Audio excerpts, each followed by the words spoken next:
jueves dan el examen del capítulo 3 de lípidos. Y ese capítulo tiene solamente 2 clases. Nada más. Y una práctica. Así que espero que todos saquen 20, tienen que aprovechar. Porque el último capítulo son 2 capítulos en realidad. El capítulo 5 y el capítulo 6 se van a tomar juntos. Así está el sílabo, así está diseñado. Sí. Así es de que este capítulo tenemos 2 clases nada más y una práctica. ¿Ya? Así que Sí. desde ahorita tenemos que ir estudiando. La otra semana tenemos práctica y la siguiente examen nada más. Claro, me gusta eso. Sí.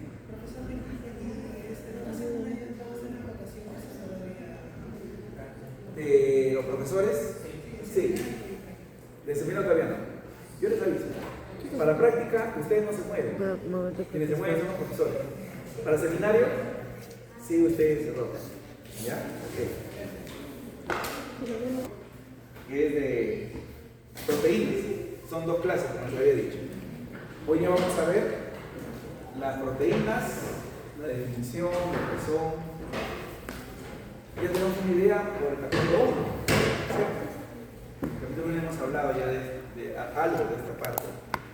De los aminoácidos y de las proteínas en su estructura. Vamos a ver acá más las funciones. Cómo se digieren, cómo los absorbemos y las proteínas que hay en la sangre. De eso se trata la clase del día de hoy. Una clase descriptiva. Una clase más descriptiva. Algunas indicaciones les voy a dar lógicamente. Empecemos entonces.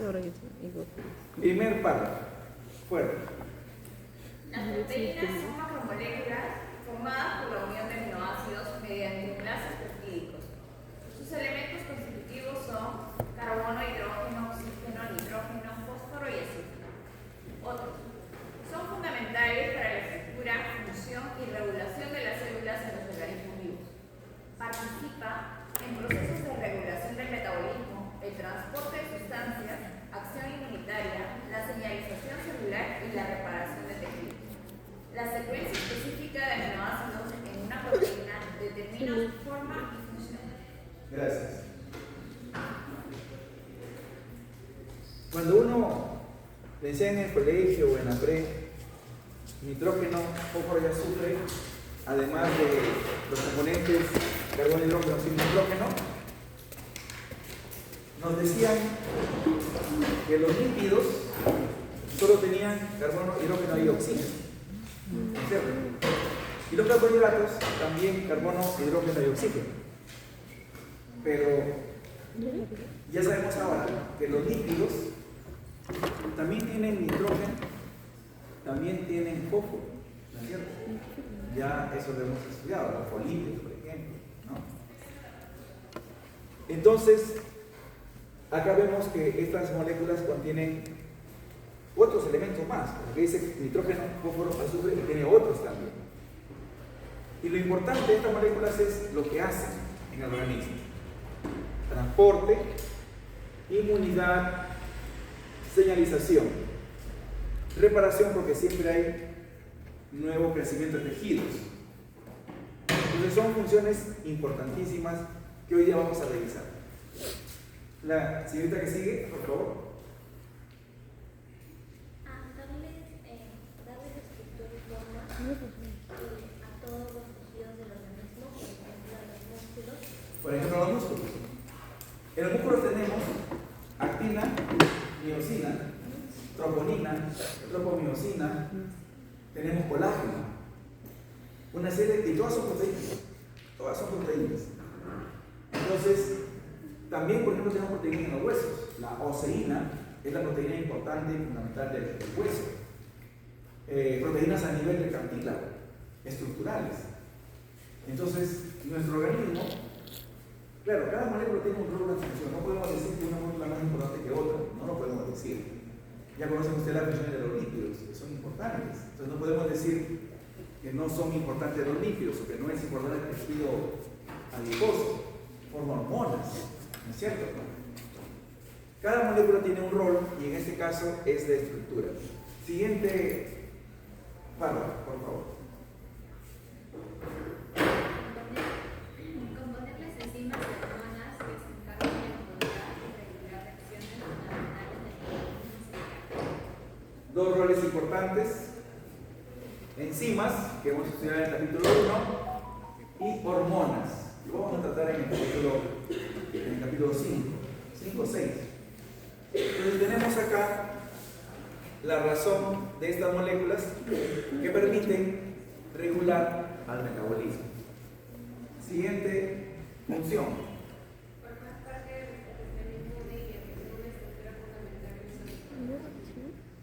Aquí llamamos inmunidad a los anticuerpos. En este curso, esa palabra de anticuerpo tiene otro nombre. Le llamamos inmunoglobulina.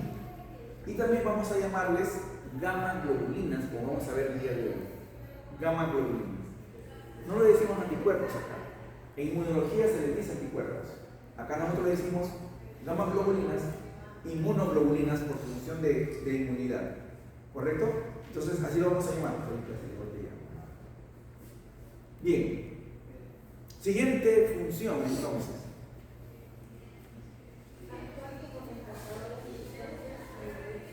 Esto lo vamos a ver en detalle en las láminas que siguen. Un rol importante de las proteínas es estar en la sangre y ser moléculas transportadoras de diferentes tipos de sustancias. Finalmente, otra función.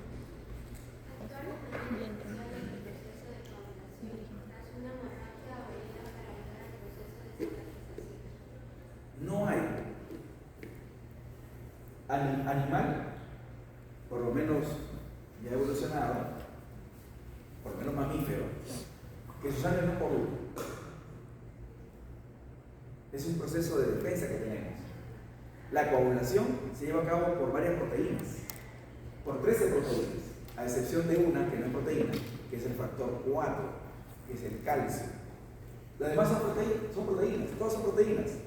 Fibrinógeno, la tromboplastina, la protrombina, el factor de Eichmann, el factor antimorfílico A, el factor antimorfílico B, la protrombina parcial, la tromboplastina. Tenemos diferentes moléculas proteicas y todas esas proteínas van a permitir hacer la coagulación.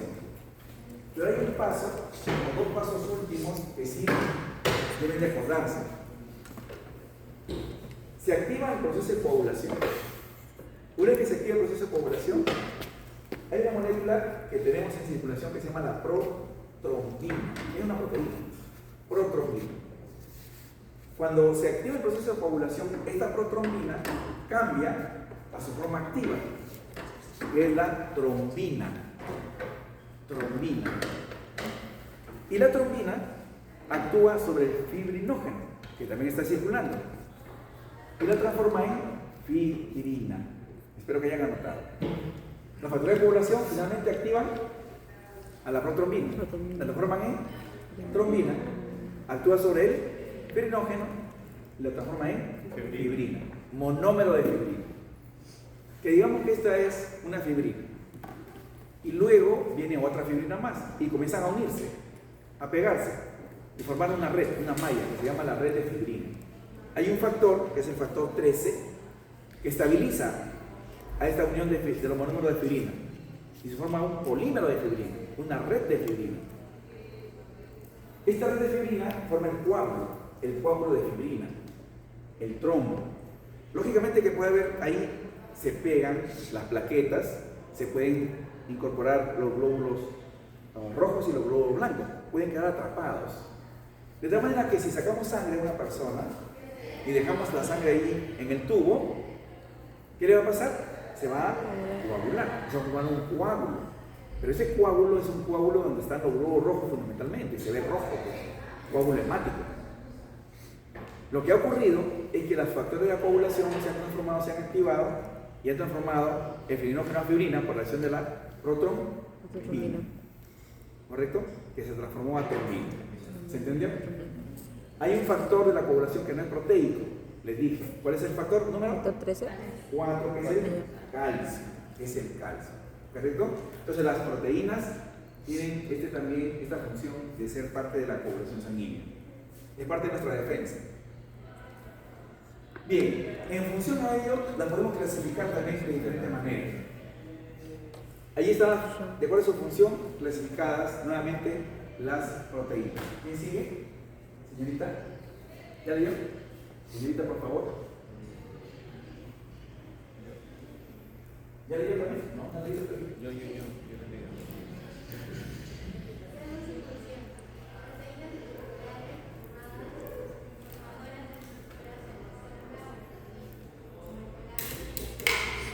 Gracias. ¿Saben dónde está el colágeno? ¿En la piel? ¿Dónde más hay colágeno? Bueno. En los huesos. ¿Dónde hay más colágeno? En las articulaciones. ¿Dónde más hay colágeno? En los tendones, en los músculos. ¿Dónde más hay colágeno? ¿En qué parte del cuerpo no hay colágeno? No hay parte del cuerpo que no tenga colágeno. Tenemos 21 tipos diferentes de colágeno en el cuerpo. 28 tipos de ácido. No más actual, 28 tipos de colágeno, terrible. Claro, son todos proteínas que son estructurales de nuestro organismo. ¿Ok? El colágeno. ¿Y tenemos queratina? Sí. ¿Sí? ¿Dónde hay queratina? Pelo, uñas. Pelo, uñas. ¿No es cierto? Hay queratina. Son proteínas estructurales. Muy bien. También ahí podemos poner la oseína, la elastina también, es una proteína estructural. En los pulmones hay mucha elastina, por ejemplo. Y ponemos muchos ejemplos ahí. Bien, ¿quién sigue? Arriba, por favor.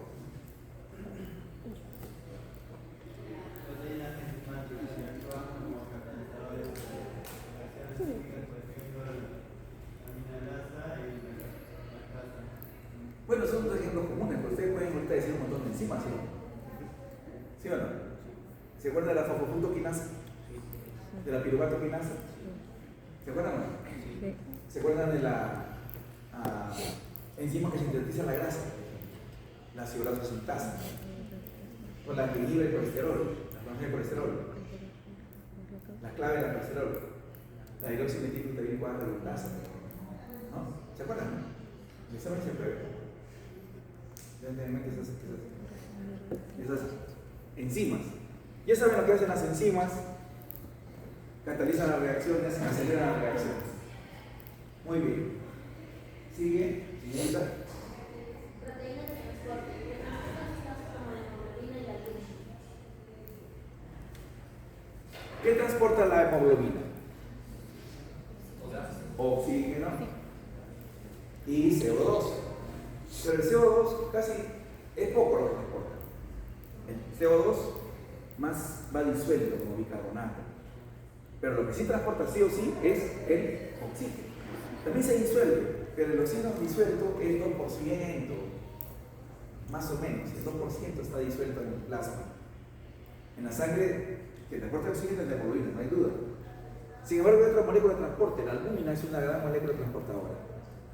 La albúmina, vamos a ver la más adelante, es la proteína de mayor cantidad en la sangre, en el plasma, la que tiene más cantidad. Tenemos 3.5 a 5 gramos por cada 100 mililitros de sangre de esa proteína albúmina. Y la gran transportadora, transporta casi todo: hormonas, iones, fármacos, ácidos grasos, ¿no? La albúmina. Bien, seguimos. Número 4. Proteínas de almacenamiento. Que almacenan nutrientes como la ferritina. Gracias. Ferritina, ¿a qué le suena? A hierro. ¿No es cierto? A hierro. ¿Es igual hierro que fierro? No, son muy diferentes. El fierro es diferente que el hierro. El hierro es una mezcla de varios metales, sale el fierro. ¿No? El acero, si era igual que el fierro, es diferente también. Es otro tipo de mezclas. Con 5. ¿No? La ferritina es la proteína que tiene almacenado hierro en su seno. Esta ferritina se almacena en el hígado y en el vaso fundamentalmente. También hay una médula ósea roja. ¿Ya? Es nuestro almacén de hierro, la ferritina. Muy bien. ¿Me sigue la lectura? Fuerte. 5. Proteínas hormonales. Estas regulan procesos fisiológicos como la insulina y la hormona de crecimiento. Y muchas hormonas más, ¿no es cierto? Hay muchas hormonas más. Las hormonas no solamente son proteínas, también hay hormonas lípidos. También hay hormonas lipídicas, por si acaso. Pero hay bastantes hormonas que son proteínas. Bien. Siguiente. ¿Y sigue? Ahí arriba. 6.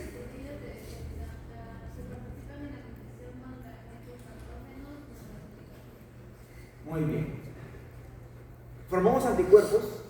Químicamente, ¿cómo se llaman? Inmunoglobulinas o gamma globulinas. Así debemos de llamar en este curso. En el examen no le voy a poner anticuerpos. ¿Qué le voy a poner? Inmunoglobulinas o gamma globulinas. Aquí van a saber por qué es gamma globulina. Bien, estos anticuerpos nos defienden de los agentes externos, los agentes agresores. ¿Qué tienen los agentes agresores? Para despertar en nosotros la formación de anticuerpos. Tienen otras moléculas que se llaman antígenos. No toda molécula externa es un antígeno. No toda molécula externa es un antígeno. A veces hay antígenos que nosotros no los tenemos expuestos. Y cuando nos atacan las bacterias, nos defendemos de los antígenos bacterianos y lamentablemente atacamos a nuestros propios antígenos que están escondidos. Como por ejemplo, los antígenos que tenemos en las válvulas cardíacas o en los riñones. Hay proteínas que tienen antígenos que el sistema inmune no los conoce. Están protegidos, no están expuestos a los glóbulos blancos. Y cuando viene un bicho, como el estafilococo beta hemolyticus, él tiene proteínas, entra, nos causa una amigdalitis, una faringitis, nos defendemos, y si no nos curamos, y si no lo matamos, nuestro organismo comienza a atacarlo, y comienza a fabricar anticuerpos, inmunoglobulinas, que también nos afectan a nosotros. Nos dan valvulopatías, endocarditis. Otras enfermedades son terribles. Cuando se altera el sistema inmune y desconoce nuestros propios antígenos y nos ataca. Y ahí sí nos ponemos mal. Son enfermedades autoinmunes como el lupus, por ejemplo. Es una enfermedad autoinmune. Entonces son malos, no, son buenos. Lo que pasa es que hay siempre algunos problemas, algunos defectos, pero todos tenemos anticuerpos. ¿Cómo se forman esas inmunoglobulinas? A partir de antígenos. Y los antígenos o ingresan por forma natural o ingresan por forma artificial. Pregunto, ¿ustedes tienen antígenos contra la tosferina? ¿Saben que hay una alerta epidemiológica, no? ¿Han escuchado? Ya van 6 que se van muriendo en la selva por tosferina. Yo recuerdo que a mí me daban tosferina de niño. Me ha dado sarampión, me ha dado la repelusa, que decíamos nosotros. Varias enfermedades eruptivas me han dado a mí de niño, porque antiguamente pues, no había tantas vacunas. Yo soy bien viejo, ya después de llegar a la vacuna, bueno, todo el mundo a vacunarse. Pregunto, ¿ustedes tienen anticuerpos contra la tosferina? Sí. ¿Han puesto la vacuna?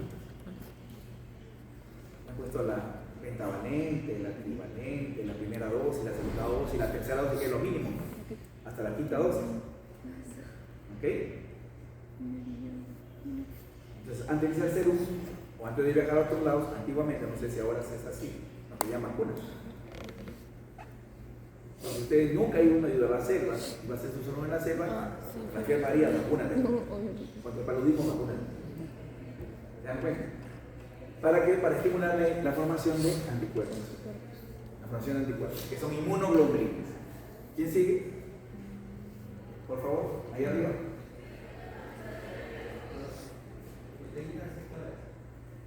Detectan señales y transmiten información como los receptores de la enfermedad articular. Hemos estudiado los receptores de Glutz, por ejemplo, para perder la memoria, ¿no es cierto? O el receptor que transporta, por ejemplo, SGLT1 o los GLUT, el 1, 2, 3, 4, etc. Son transportadores o son receptores de señal. O los receptores de las diferentes moléculas proteicas, receptores de insulina, receptores de glucagón, etc. Son proteínas. Todas ellas son proteínas, vean ustedes. Aquí tenemos una estructura de un colágeno. Este colágeno se va a unir uno tras otro para formar un polímero de colágeno y luego se va a trenzar. 3 cadenas de colágeno se van a trenzar y se van a seguir trenzando hasta formar un colágeno. Ustedes saben dónde está el tendón de Aquiles. ¿Dónde está el tendón?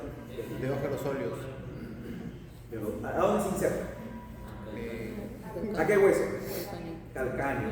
¿Y a qué músculos soporta ese tendón de Aquiles? Óleos.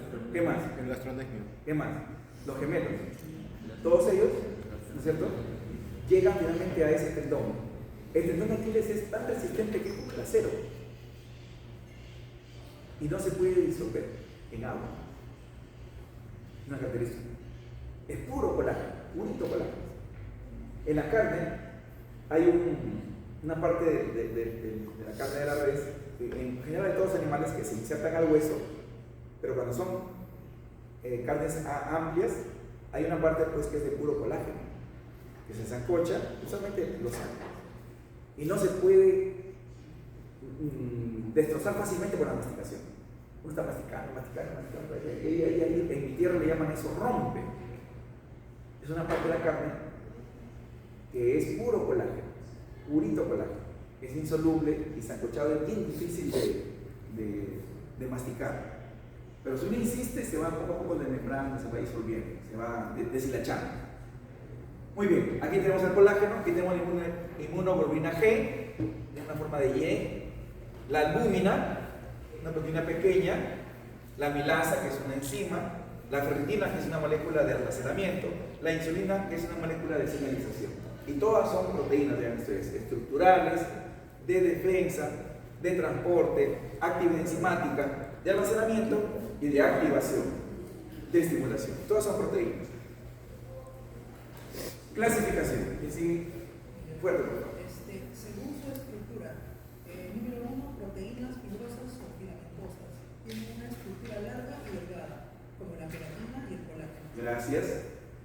Más o menos, si la proteína tiene un ancho de 10% de su largo o menos, se considera fibrosa o filamentosa.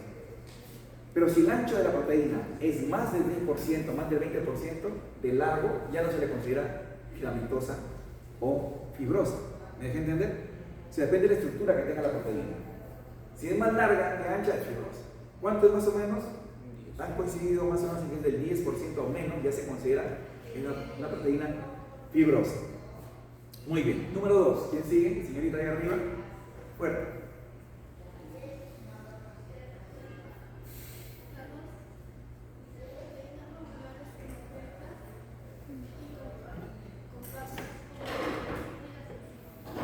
Gracias. Esférica. La mioglobina es esférica también. La albúmina es esférica también. La ceruloplasmina es esférica también. Muchas enzimas son esféricas, forma esférica, son globulares. 3. Su compañero. Proteínas membranosas, que se encuentran en las membranas celulares y tienen funciones específicas en la señalización y transporte. Gracias. Acá hay un modelo de la membrana que hemos aprendido de biología. Están los fosfolípidos, ¿no es cierto? El glicerol con 2 colitas de ácido graso, el fosfato y un grupo polar, ¿no es cierto? Grupo polar, colina, serina, etanolamina, etc. Esos son. Pero también tenemos proteínas, están acá. Pueden ser proteínas que están en la membrana hacia afuera, proteínas que están en la parte interna o transmembrana, como las vemos aquí. Y cada una de ellas cumple una función, ya sea de transporte o ya sea de señalización, de recepción, de receptor. Muy bien. Adelante. Joven, por favor. Según su composición y origen. 1. Proteínas simples, formadas únicamente por aminoácidos, como la albúmina. Solo aminoácidos. ¿Y 2? 2. Proteínas conjugadas, que tienen aminoácidos y otros grupos prostéticos, como carbohidratos, lípidos o metales, por ejemplo, las lipoproteínas y las hemoproteínas. Gracias. Entonces tenemos 2 tipos de proteínas de acuerdo a su estructura. Solamente aminoácidos simples, con otras cosas conjugadas, ¿correcto? Otra forma de clasificación. Esta clasificación ya es un poco más nutricional. Señorita, adelante. Uno. Proteínas de origen animal: carne, pescado, huevos, leche y productos lácteos. Carne de ave, mariscos. Características: contienen todos los aminoácidos esenciales en cantidades adecuadas, por lo que se consideran proteínas completas. Animales genéticamente modificados. Muy bien. Aquí, la importancia del alimento animal, de la carne, a diferencia de los vegetales. La carne tiene todos los aminoácidos que necesitamos. ¿Cuántos aminoácidos esenciales había para nosotros? 7 aminoácidos esenciales. Dígame una vez. Fenilalanina. Fenilalanina. Fenilalanina. ¿Sí? Triptófano. ¿Sí? ¿Está diciendo?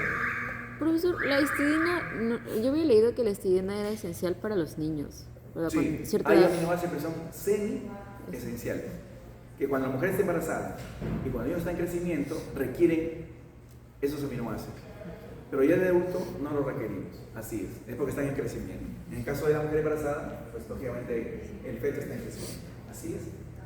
Estas son proteínas de origen animal, pero eso se les llama proteínas completas, se llaman proteínas completas, ¿no? Las de origen vegetal, siga por favor. 2. Proteínas de origen vegetal. Ejemplos: legumbres, lentejas, garbanzos, frijoles, cereales, arroz, trigo, maíz, nueces, semillas, soya. Características: muchas veces son incompletas, es decir, carecen de uno o varios aminoácidos esenciales, aunque la soya y algunos cereales como la quinoa son proteínas completas. Muy bien. En la quinoa descubrieron que había aminoácidos esenciales. Eso fue en la década del 60 más o menos. En esa década, 60-70, en esa década despegó el hombre con el viaje a la luna, con el viaje al espacio. Entonces requerían llevar alimento bueno. De acá llevaron quinoa para fabricar alimentos para los astronautas. Porque se conserva más, es un grano. Un pedazo de carne no se conserva, requiere más condiciones de cuidado. A partir de ese descubrimiento, la quinoa subió de precio. Interesante. Esto es más interesante. Bueno, acá hay algo que dice, acá. Hoy en día, pero ese fue un dilema en su momento, ¿no? Los animales modificados genéticamente. Es decir, agarramos genéticamente al embrión de las gallinas y lo modificamos sus genes para que ponga más huevos, no uno al día, sino 2. Y hasta 3. ¿Qué tal será la calidad de esos huevos? Traerán esos problemas, esas transformaciones genéticas en esas aves, se los traerán cuando comemos otros huevos, nos darán plumas, no sé. Eso fue una discusión, hasta ética, bioética, ¿no? Se descalcifica la gallina. Sí, pues. Pero es verdad en su comida. O sea, es una como otra. O como la res que está modificada genéticamente para que tenga más carne.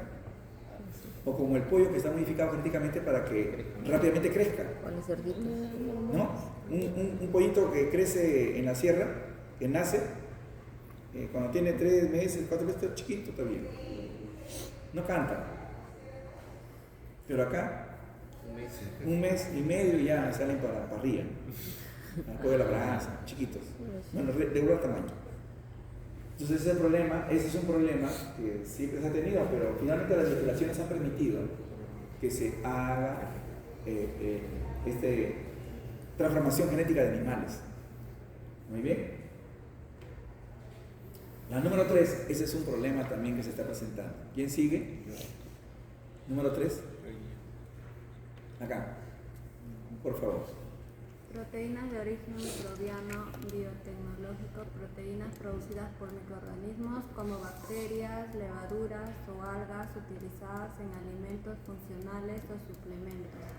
Aplicación, producción de algunos aminoácidos, enzimas o proteínas específicas para suplementos dietéticos. Muy bien. Hoy en día en el laboratorio se fabrican proteínas. ¿Cómo se hace? Se ha identificado el gen se ha colocado en bacterias, eso se llama biotecnología. La bacteria se multiplica rapidito y ya tengo multiplicado el gen. Luego ese gen que ya está multiplicado se coloca en levaduras, usualmente se usan levaduras. Y se fermenta, se cría pues las levaduras. Y la levadura lo que hace es obedecer a su gen. Y si le han puesto un gen para producir una proteína, entonces luego vamos a tener en ese barril donde se dan las levaduras un montón de proteína fabricada mediante este sistema. ¿Se entendió? Hoy en día hay también carne de laboratorio. Ya se ha logrado fabricar carne en el laboratorio. Entonces, ¿cuál va a ser el futuro de la alimentación? Si tienen internet, busquen carne de laboratorio. Por eso he puesto esta figurita. A ver, busquen carne fabricada en laboratorio. Ya hay. No solamente proteínas que se fabrican por ingeniería genética. No, también ahora hay carne. A ver, alguien que utilice su internet. ¿Me encontró?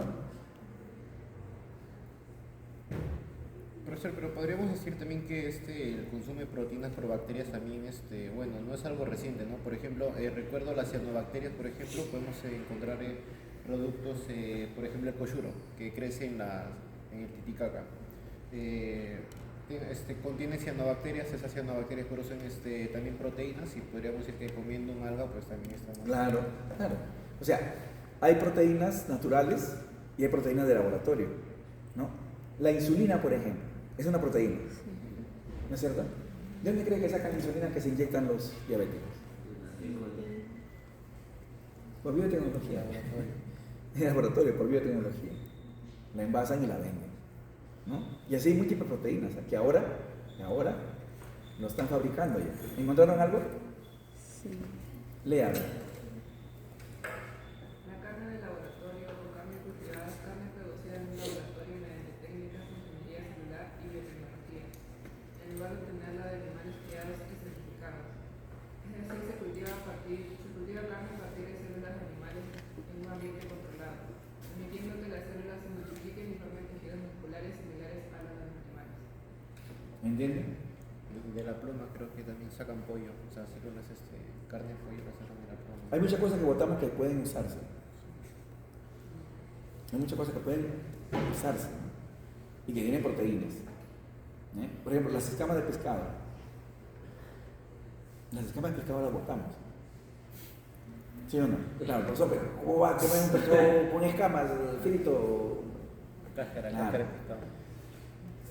Se escama el pescado y las escamas se hacen un proceso y se obtienen proteínas nutritivas. Bueno, eso ya es rol del nutricionista. Muy bien. Entonces hay este tipo de proteínas ahora que son nuevas.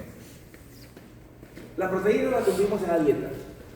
Nosotros las consumimos, las digerimos y las absorbemos. Y van a formar parte de nuestra reserva llamada reserva de aminoácidos. ¿Okay? Esta reserva de aminoácidos va a formar proteínas corporales. Aquí a esta flecha le falta una ida y vuelta. ¿Por qué? Porque las proteínas se degradan, las degradamos y vamos a formar nuevamente aminoácidos. Eso es lo bueno. Formar proteínas es bien difícil. Es necesario y es bien difícil. Nosotros las proteínas las comemos, las ingerimos. No las formamos. Claro, molecularmente se podría formar, pero siempre requerimos sustratos importantes para formar las proteínas, los aminoácidos esenciales. 1 kilo de carne de res, ¿cuánto representa de pasto que la res ha comido? Pregunten a su guía, a los que trabajan, en que les guste. Debe ser siquiera más de 20 kilos. 1 kilo de carne de res, ¿cuánto de pasto significa que ha comido la vaca? Y agua también. Y agua también. ¿Cuántos litros? Sí, bastante. Son los fundamentos por los cuales los vegetarianos no comen carne. ¿Encontró? Entre 7 y 15 kilos de pasto. ¿Y cuánto de agua? Bastante agua también. 15 kilos, o sea, 15 veces más, ¿no? 10 a 15 veces más para tener un kilo de carne. 4.000 litros de agua. O sea, la carne es un alimento necesario y bien costoso. Entonces, ¿qué es lo que hace nuestro cuerpo? Fabulosamente, que nos haya hecho, ha pensado todo muy bien. Con la evolución, los extraterrestres, no sé quién. ¿No? Es el origen de la vida, es un gran interrogante. Pero lo que ocurre en nuestro organismo es que si rompemos la proteína, no la botamos. Volvemos a reusar los aminoácidos para formar nuevas proteínas. No lo botamos. Hasta cuando llegue el momento de eliminación de la proteína, que lo vamos a ver en la siguiente semana, en la siguiente clase. Profesor, disculpe, pero en el caso que las proteínas que consumamos sean demasiadas, ¿ahí el cuerpo no pasaría a desecharlo? Sí, justamente de eso se trata la práctica del capítulo 4, del capítulo 5. He puesto una práctica en la cual vamos a demostrar, midiendo creatinina, urea y ácido úrico, que la dieta influye en la orina. Entonces, para eso van a haber 3 voluntarios. Uno que va a comer por lo menos por 3 días antes de la práctica bastante carne. No, le darán su chacha para que coma bastante carne. Carne, huevo, pollo, todo lo que sea rico en proteínas. 3 días antes. Otro estudiante, también 3 días antes, se va a privar de proteínas. No va a comer nada de proteínas. Incluso me va a morir. No se va a morir. Nada. Ni leche, ni huevo, ni soya, ni carne, ni pescado, nada. ¿Qué va a comer? Carbohidratos y verduras. Lechugas, verduras, papas. Hay algo de proteína, arroz. ¿Tiene proteína? No, poquito. Sí. Poquito. No se va a morir, si no hay problema. 3 días. Y otro alumno, el tercero, que va a ser normal. Cangallo, etc. Entonces vamos a ver lo que vamos a dar respuesta. Ustedes van a dar respuesta en el laboratorio midiendo ustedes mismos. La pregunta se comparte. Si comemos bastante carne, entonces hay un mayor recambio. Si hay mayor recambio, las proteínas ahora sí se van a poder degradar y salir bajo la forma de urea. Para ello tendrán que quitarse el grupo amino de los aminoácidos. ¿Se acuerdan del grupo amino, no? De los aminoácidos. Carboxilo, amino y carbono alfa. ¿Recuerdan? ¿Cierto? Entonces eso se llama desaminación. Y por esa aminación se va a formar este compuesto que vamos a ver la otra semana, cadaín-fosfato. Y cadaín-fosfato va a entrar en un ciclo que se llama el ciclo de la urea, que lo vamos a terminar la otra semana. Y se elimina la urea por la orina, y ahí sale el nitrógeno. Si comemos bastante proteína, es lógico que va a haber más tasa de recambio y es lógico que va a haber más urea en la excreción de orina. Y en ese momento vamos a cuantificar ya no en gramos o miligramos por decilitro, sino en gramos por excreción de orina en 24 horas. Nuevos cálculos, más problemas. Ustedes tienen que manejar. Nuevos cálculos, más problemas. A propósito, han ido solamente 21 al repaso de PAN, que gentilmente el encargado de la práctica, el profesor Marco Núñez, tuvo a bien hacer. O sea, ni la mitad, pero ojalá que no se hagan separados después. Ya el examen ya está hecho. Por ahí me han dicho que han grabado. Les sugiero que estudien la grabación. Sigamos. También se elimina creatinina por la orina. Y cuando se le quita el grupo amino a un aminoácido, que es el ladrillo estructural de la proteína, se convierte en un alfa-cetoácido. Y los alfa-cetoácidos se queman en el ciclo de Krebs. ¿Ok? Entonces, ¿se pueden degradar los aminoácidos? Claro que sí. Se desamina, botan como urea, y lo que queda se quema en el ciclo de Krebs. También pueden dar bilirrubina, hemoglobina. Grupo hemo se puede transformar a bilirrubina a partir de las porfinas. Aquí vamos a ver cómo lo degradamos. Comemos la carne sin cocer, es proteína en estado nativo, sin cocer. Los nutricionistas, antropólogos y arqueólogos, o al revés, los arqueólogos y antropólogos que se dedican a la nutrición, han explicado, yo escuché una conferencia bien bonita, cómo es que, o las razones por las cuales el Homo sapiens logró evolucionar. Antes fue el Decantropus erectus y etc. ¿no? Un nombre medio raro en la evolución. Los homínidos, ¿por qué terminaron siendo Homo sapiens? La cuestión de la... Dice que es porque lograron dominar el fuego. Dice, dominaron la piedra, dominaron el palo y luego dominaron el fuego. Primero dice que fue el palo, después fue la piedra. Bueno, hay una discusión ahí. Pero están de acuerdo que el uso del palo es la extensión del cerebro. Y hay un mono que usa un palito, lo mete, lo embadurna de miel, lo mete para sacar los insectos que están ahí. Interesante, ¿no? Interesante. Animales, aprenden los animales o no aprenden los animales. Sí. Aprenden. Dice mi abuela, a este animalito solo le falta hablar por el perro. Que es inteligente, mi abuela, solo le falta hablar.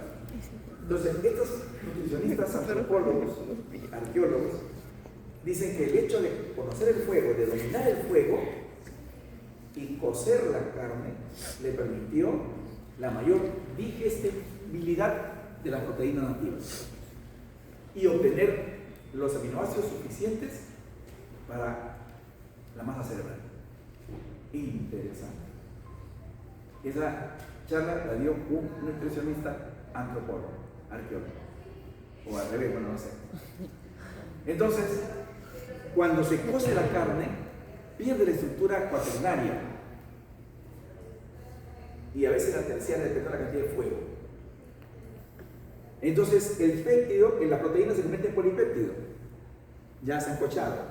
Y ahora viene la acción de las enzimas para llevarlos hasta aminoácidos libres.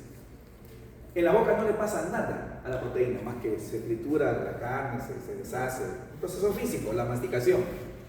Llega al estómago y aquí tenemos un ácido que es bien fuerte, el ácido clorhídrico, que lo segrega la célula parenteral o la célula psíntica. Este ácido clorhídrico alcanza pH de 1 a 2.5. ¿Quieren saber lo que hace ese ácido a la carne? En su caso tienen ácido muriático. Sí, sí. Echen en un vaso de vidrio ácido muriático y dejen caer un trozo de carne, un trocito de carne, para que vean, no, su dedo no puede hacer su dedo, para que vean qué es lo que le pasa. Se disuelve la carne, han echado azúcar y agua y ven que entre comillas desaparece el azúcar, es porque se disuelve, ¿cierto? Igualito. Después van a ver, está todo disuelta la proteína, porque es un pH bien ácido. ¿Y cómo el estómago no se daña? Porque tiene un moco, el mucus del estómago, mucus gástrico. ¿Y quién induce a la formación del mucus gástrico? Una molécula que se llama la prostaglandina E2. Esta prostaglandina E2 es un lípido que sale de la posición 2 del fosfolípido de membrana. En la posición 2 del fosfolípido de membrana, ¿recuerdan cómo es el fosfolípido de membrana? ¿Cierto? El examen es el PES, estamos viendo repasito. Glicerol, 3 carbonos, en 2 hay ácido graso. En el de en medio, usualmente es un ácido graso poliinsaturado, el ácido araquidónico. Viene el fósforo, perdón, el fosfato, y viene el grupo polar. ¿No? El grupo polar que es la colina, la serina, la tonodamina, etc. Ya, eso está en las clases. La COX-2 es una enzima, la ciclooxigenasa 2, rompe el enlace 2 éster y libera al ácido araquidónico. De ese ácido araquidónico, en las células se forman las prostaglandinas, los tromboxanos y los leucotrienos. Entre las prostaglandinas hay una que es la proteína E2. Esa E2 estimula la formación del moco en el estómago. Y ese ácido no se hace daño. Entonces las proteínas por este ácido se van a disolver, esa es la palabra, exactamente se van a disolver, y la célula principal gástrica, las células principales, liberan pepsinógeno. Acuérdense, pepsinógeno es una proenzima, no es una enzima, es una enzima inactiva en todo caso. Fabuloso. Quien nos haya hecho perfectos. Seguramente igual a él, perfecto. De repente. ¿Por qué? Y al abuelo y al tatarabuelo y al bisabuelo y etcétera. Una cadena que no se termina. Y este pepsinógeno se activa por la acción del ácido y se transforma en pepsina. Pero ¿cuándo hace eso? Cuando hay acidez. ¿Y cuándo hay acidez? Cuando se libera la prostaglandina E2. ¿Y cuándo ocurre eso? Cuando el cerebro da la señal, cuando olemos y cuando degustamos. Fabuloso. Vamos a comer, se activa el cerebro, se desencadena. Se activa la enzima activa que es la pepsina. Y la pepsina, entonces, ahí está, va a degradar a esta proteína, a este polipéptido, y lo va a dejar en péptidos, cada vez más pequeños, ¿no? 20, 30 aminoácidos, ya no 700 aminoácidos, es una proteína, menos los péptidos. ¿Qué ocurre después? Pasa al duodeno. Pero este pH que es ácido pasa al duodeno. Esa señal ácida que pasa del estómago al duodeno hace que se active esta célula, que despierte esta célula, la célula I, que libera CCK, la colecistocinina. Es una hormona que la fabrica esta célula I, esta de celeste aquí en este esquema, hay otra de verde y otra de marrón, aquí vamos a hablar de la de marrón. Entonces libera la colecistoquinina, ¿y qué es lo que hace? Ahí está lo que hace. ¿Quién tiene que leer? Por favor. ¿Qué es lo que hace la colecistocinina? La colecistocinina hormona estimulación de la contracción de la vesícula biliar, estimulación de la secreción pancreática, regulación de la motilidad gastrointestinal, sensación de saciedad. ¿Sensación de qué? Saciedad. ¿Cómo se llama la sustancia que produce el tejido adiposo y también produce sensación de saciedad? ¿Ah? ¿Estamos repasando? Lo debes de saber. Muy bien, muy bien. Acá también hay otra que da saciedad, ¿ven? Da saciedad. Muy bien. Pero además, las células S producen secretina. Siga, señorita, por favor. La misma alumna. Gracias. Secretina. La secretina hormona estimula la secreción de jugo pancreático rico en bicarbonato. Esta es la que estimula la secreción de bicarbonato. ¿Bicarbonato es ácido o alcalino? Alcalino. Alcalino. La sal de bicarbonato es alcalina, entonces neutraliza el ácido gástrico. ¿Ok? Hasta ahí, interesante, vamos bien. Pregunto, si hay escisión quirúrgica de la vesícula biliar, ¿el hígado forma bilis o no forma bilis? Sí. Sí. Sigue formando bilis. Sigue formando bilis. Pero ya no es una bilis concentrada. La vesícula concentra la bilis, reabsorbe agua y sale una bilis bien concentrada. La motilidad. ¿Recuerdan los dos tubitos? Bilis, aceite, agua. ¿Recuerdan? ¿Dónde se formaron más micelios? ¿Con agitación o sin agitación? ¿A temperatura ambiente o en baño caliente? Y es lo que hemos hecho en el laboratorio. Reconstituir lo que ocurre en los intestinos. Gracias a la colecistoquinina que estimula la secreción de la quinina. Muy bien, entonces están las condiciones de pH y ahora viene la degradación de las proteínas. Estas celulitas marrones, las celestes en este esquema, la célula I, las verdes, células S, y las marrones son los enterocitos. ¿Qué tienen estos enterocitos? Tienen anclado en las vellosidades, Cepillo. en el borde del cepillo, chapa estriada también le llaman, la enteropeptidasa. Segrega el páncreas el tripsinógeno, otra vez una proenzima, y lo transforma en tripsina. Pero el páncreas, además, libera también la carboxipeptidasa A, la carboxipeptidasa B, el quimiotripsinógeno, la proelastasa, entre otras enzimas. ¿Y qué es lo que hace este tripsinógeno? Actuar sobre estas proenzimas y la transforma en enzimas activas. Fabuloso nuevamente. ¿Por qué? Porque no producimos directamente la enzima activa. ¿Se imaginan si el páncreas produjera directamente la enzima activa? Sería su destrucción, su autodestrucción. Y eso no puede ser. El páncreas produce proenzimas, las libera y en el tubo digestivo ahí se activa, cambia a enzimas activas. ¿Quién lo hace? La tripsina, que vino de tripsina. Y solamente tripsina no, cambia tripsina cuando sale del páncreas, cuando la enteropeptidasa lo transforma. ¿Se entendió? Ya tenemos las enzimas activas. ¿Qué hacen? Ahí está lo que hacen. A ver, ¿a qué dice? Tripsina. Rompen las peptídicos. Quinotripsina. ¿Qué hace? Rompen las peptídicos. De manera inespecífica. De manera inespecífica. ¿Ok? Rompen las peptídicos. La elastasa, de igual manera, rompe las peptídicos. Al azar. Al azar. Lo rompe por donde sea. No tiene cierta predisposición para romper enlaces especiales o específicos. En cambio, la carboxipeptidasa A y B sí lo hacen. La carboxipeptidasa A rompe los enlaces peptídicos donde hayan fenilalanina. ¿Qué cosa tiene? Tirosina. ¿Qué cosa tiene B? Triptófano. Triptófano. Donde esos aminoácidos en la cadena peptídica, ahí van a romper. Y la carboxipeptidasa B rompe donde hay, ¿cómo se llama esta aminoácido? Arginina y acá. Lisina. Lisina. Pero lo hace ¿de qué extremo? ¿Recuerdan la cadena polipeptídica? Capítulo 1. Dos extremos. Carboxilo terminal y amino terminal. ¿Recuerdan, no es cierto? Entonces estos atacan por el lado carboxilo terminal. También hay que atacan por el grupo amino. Las aminopeptidasas, también las hay. Muy bien, las demás no son enzimas que degradan proteínas. Muy bien, entonces ya tenemos la degradación.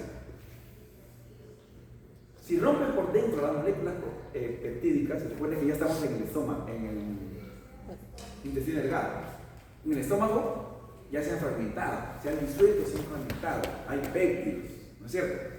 Entonces, cuando rompen por dentro de ese péptido, no por los extremos, sino en medio, se llaman endopeptidasas. Es algo lógico y fácil.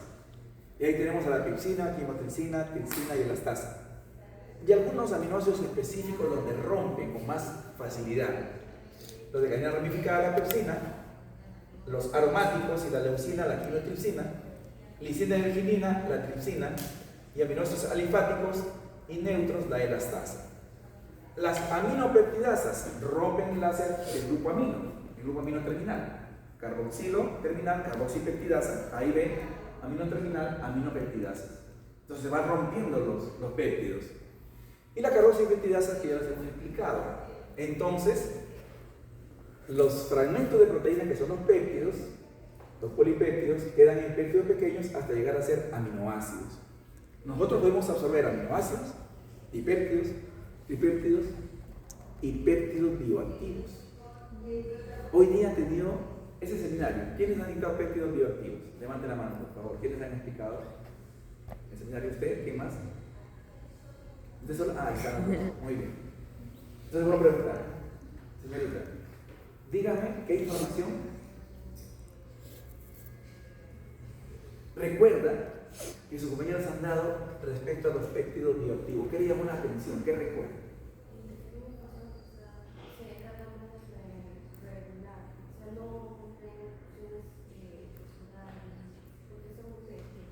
No cumplen funciones estructurales. Muy bien. Son moléculas pequeñas. Muy bien. ¿Qué más le ha quedado? A ver, allá arriba, señorita. ¿Sus compañeros han explicado el seminario? ¿Qué más le ha quedado de los péptidos bioactivos?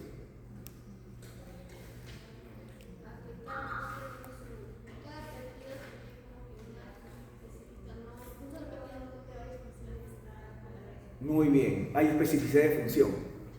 Un péptido, una función específica. Muy bien. ¿Qué más? A ver, señorita. Sí, ya lo digo, son chiquititos, son pequeños, no son moléculas grandes, son pequeños, muy bien. Que se activan cuando se desprenden de las proteínas. Son fragmentos de proteínas. Los péptidos que ustedes han estudiado hoy día en el seminario, ¿de dónde derivan? De la leche. ¿Sí? Si ustedes buscan en internet, hay cantidad de péptidos bioactivos en las plantas. Y también cantidad de péptidos bioactivos en el pescado. y también cantidad de péptidos bioactivos en las aves, y también cantidad de péptidos bioactivos en las carnes rojas. Usted, diputado, dígame algo importante de los péptidos bioactivos. ¿Qué tienen distintas funciones fisiológicas? ¿Cómo? ¿Me escuchan? Las distintas funciones fisiológicas. No, pero dígame, un ejemplo. Por ejemplo, una de las funciones es las inmunoglobulinas. Son inmunoreguladores. Los péptidos bioactivos son inmunoreguladores, o sea, nos ayudan a la inmunidad, a la defensa del cuerpo. Anticancerígenos. ¿Ok? Anticancerígenos. Hipertensivos. Antitrombóticos. Entonces la pregunta es, ¿tenemos que consumir carne o no? Sí. El problema es que decimos, los vegetarianos, pero también consumen proteínas. La dieta de los vegetarianos tiene que ser más variada, a diferencia de la nuestra, que no somos vegetarianos, para poder que puedan tener todos sus aminoácidos esenciales y péptidos bioactivos. ¿Ok? Entonces, estos péptidos bioactivos. Ahora, ¿cómo los aminoácidos, dipéptidos, tripéptidos y péptidos bioactivos, producto de la digestión, pasan a los capilares sanguíneos? Acá hay un esquemita de una vellosidad, de una microvellosidad. Acá está. ¿Qué hay? Capilares rojos, por donde llega la sangre arterial, y capilares azules, por donde regresa a la circulación la sangre venosa. Capilares de del borde del cepillo. Y en medio hay un vaso amarillo, aquí no sé si lo ven. Se llama el vaso pilífero, vaso linfático. ¿Qué va por ahí? Los aminoácidos van a entrar a la sangre, a estos capilares, y van a ir de frente a la sangre, por la sangre va a entrar. Y el amarillo, por el vaso pilífero. ¿Qué lípidos? Ya, triglicéridos, pero no van así como ácido graso, triglicéridos. ¿Qué circula por ahí? ¿Pero qué lipoproteína? Los kilómetros. Esa es la respuesta, los kilómetros. Muy bien. ¿Ok? Entonces los aminoácidos y los péptidos entran ahí, entran directamente a la sangre, pero para ello hay transportadores. Transportadores. Hablemos de cada uno de ellos. ¿Quién sigue? Por favor, señorita. Primer transporte. Bueno, hay transporte activo para medir los aminoácidos. Sistema L, fuerte. En el sistema L transporta aminoácidos grandes y aromáticos. Ejemplo, leucina, fenilalanina. Es un transportador de aminoácidos con sodio. Muy bien, se requiere sodio para transportar esos aminoácidos grandes. Sistema L. Muy bien. ¿Quién sigue? Allá, por favor. Sistema ASC.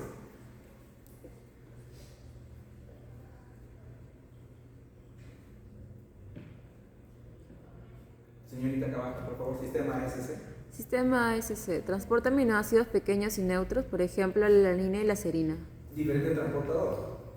Se denominan así, L y ASC. Aunque no está con negrita, pero hay que poner negritas. Sistema A, por favor. Sistema A. Transporta aminoácidos cargados positivamente, ejemplo, arginina y histidina. Muy bien. Sistema A. Sistema X. Sistema X. Intercambia aminoácidos negativos sin requerir sodio. Este es un transportador no dependiente de sodio, como era el de arriba. Muy bien. Otro sistema transporta de difusión facilitada y la absorción de los péptidos y los péptidos bioactivos se hacen por absorción paracelular. ¿Qué es la absorción paracelular? Es la absorción que ocurre cuando pasa por entre el espacio de las células, por el espacio intersticial. Las células epiteliales cilíndricas simples con epitelio ciliado, ¿no es cierto? Así es, ¿no? Cilíndricas, son cilíndricas simples, es una sola capa de células cilíndricas, pero entre célula y célula hay un espacio. Claro, están pegadas, están unidas, pero hay un espacio, siempre. Por ahí pasan los péptidos pequeños. Transportador PT1 que transporta dependiente de protones, transporta aminoácidos, pero con protones. Muy bien. Esta lámina se las he puesto porque deben de recordar y aprender, lo van a ver en otros cursos seguramente, el problema del transporte de hierro. En el Perú tenemos dos males que miden, son enfermedades que miden el estado socioeconómico de la población: la anemia y la tuberculosis. ¿Ya? Son indicadores macroeconómicos, en verdad. Porque si hay una economía mala, aumenta la anemia y prolifera la tuberculosis. Y la anemia más frecuentemente es la ferropénica, la anemia causada por falta de hierro. Ese hierro puede estar en los alimentos, en dos tipos de alimentos: hierro hemínico y hierro no hemínico. El mejor es el hierro hemínico, el hierro que está en el grupo N o N, que se absorbe. ¿Ok? Que están las carnes. Y el hierro que está en las plantas, que está en las sales, o que lo dan el sulfato ferroso, el hierro que dan para el tratamiento de la anemia. Ese hierro viene en estado más 3. Tiene que pasar a estado más 2. Tiene que reducirse de 3 a 2. 3 a 2 se reduce, pues es una reducción. Pero para que eso ocurra, alguien tiene que oxidarse. Porque es así. Mientras alguien se oxida, el otro se reduce. Mientras alguien se reduce, el otro se oxida. ¿Para eso quién está? Por eso cuando comemos alimentos ricos en hierro, como las menestras, tiene que haber un refresco acompañado de vitamina C. O una salsa criolla acompañada de vitamina C. En el Perú tenemos una fruta que es excelente en vitamina C, que ninguna fruta del mundo le gana. ¿Cómo se llama? Full vitamina C. El limón tiene, la naranja tiene, el tomate tiene, la papaya tiene. O sea, hay que acompañar, porque de esa manera el hierro se transforma de más 3 a más 2, férrico a ferroso. Ahí se puede absorber. Esa molécula que absorbe es una proteína. Es una proteína. La duodenal citocromo B, que transporta el hierro hacia la parte interna. Este hierro ferroso es captado rápidamente por una proteína. Esta proteína, que es la transportadora, se la da a la proteína móvil ferrina.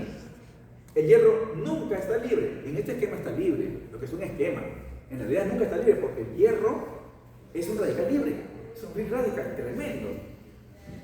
Si el hierro estaría así libre, nos oxidaríamos rápidamente, nos envejeceríamos prontamente. Entonces, la móvil ferrina lo transporta dentro de la célula epitelial, dentro del enterocito, en el intestino, ¿correcto? El grupo E, que está en las carnes rojas, en la sangre, en el hígado, en el vaso, que son elementos por excelencia ricos en hierro, entonces ataca la hemoxigenasa y libera el hierro. De igual manera, en estado más 2, y de igual manera la móvil ferrina lo capta. Ese hierro tiene que ir al interior. Ya está en los enterocitos, tiene que ir a la sangre. Como hemos visto, tiene que pasar a la sangre, en las velocidades intestinales. Entonces, para ello, hay una proteína que es la ferroportina 1, que permite el transporte de hierro, y hay otra proteína que es la efastina, que permite el transporte de hierro de más 2 nuevamente a más 3. ¿Ven? Ven los colores, ¿no es cierto? Más 3 más 2, y acá también. Hierro más 2 a más 3. Y de esta manera, la ferroportina lo pasa el hierro a la transferrina y va en el plasma. Así es como se absorbe el hierro. Entonces, si hay lentejita en el menú, ¿qué tiene que acompañar? Una fruta que tenga, una verdura que tenga vitaminas. La razón, ya ustedes la saben por esta lado. Muy bien. ¿Y la efastina qué hace? La efastina lo que hace es transformar el hierro más 2 a más 3 para que pueda transportarlo el plasma. Y la ferroportina es la que transporta ese hierro. Muy bien. Este doble clic, No, no es doble clic. Ahí está. Deslícelo con los dos dedos, doctor. Ya está. Ahí está. Muy bien. Entonces ya se han transportado los aminoácidos hacia la circulación pero también hay transportadores en los tejidos. Y aquí hay transportadores que están en el endotelio y lógicamente van a permitir el transporte hacia los tejidos. Hay una barrera que es difícil de pasar, se llama barrera hematoencefálica. Por eso es que el colesterol no pasaba, ¿se acuerdan? No pasaba el colesterol. ¿Qué célula forma el colesterol en el cerebro? ¿Quién más? Oligodendrocitos, ¿no es cierto? Entonces hay que pasar la barrera hematoencefálica. Entonces tenemos transportadores de aminoácidos especiales ya en el endotelio, en la parte interna. ¿Le toca leer, señorita? Fuerte, por favor. Los transportadores de aminoácidos en el endotelio son proteínas de membrana que facilitan el transporte de aminoácidos a través de la barrera hematoencefálica y otros tejidos. Estos transportadores son cruciales para el metabolismo de los aminoácidos y el equilibrio del movimiento. Tipos de transportadores y su función. Transportadores de aminoácidos excitatorios, EAT. Transportan aminoácidos excitatorios como el glutamato y el aspartato fuera de las células del cerebro, previniendo la excitotoxicidad. Gracias. ¿Recuerdan al glutamato de sodio? Ajinomoto. ¿Recuerdan? En una clase se lo presenté, ¿no es cierto? Bien, ese es transportado especialmente por estos transportadores EAAT. Muy bien. ¿Quién sigue, por favor? Transportadores S. Sistema L. Transportadores del sistema L. Transportan aminoácidos neutros grandes como la leucina, la fenilalanina y la tirosina. Muy bien. Sistema de transporte A. Sí. Transportadores del sistema A y ASC.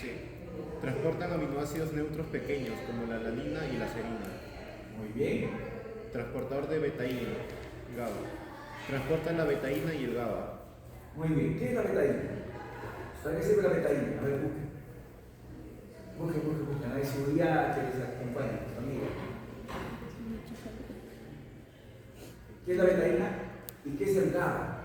Son iniciales, el GABA es inicial.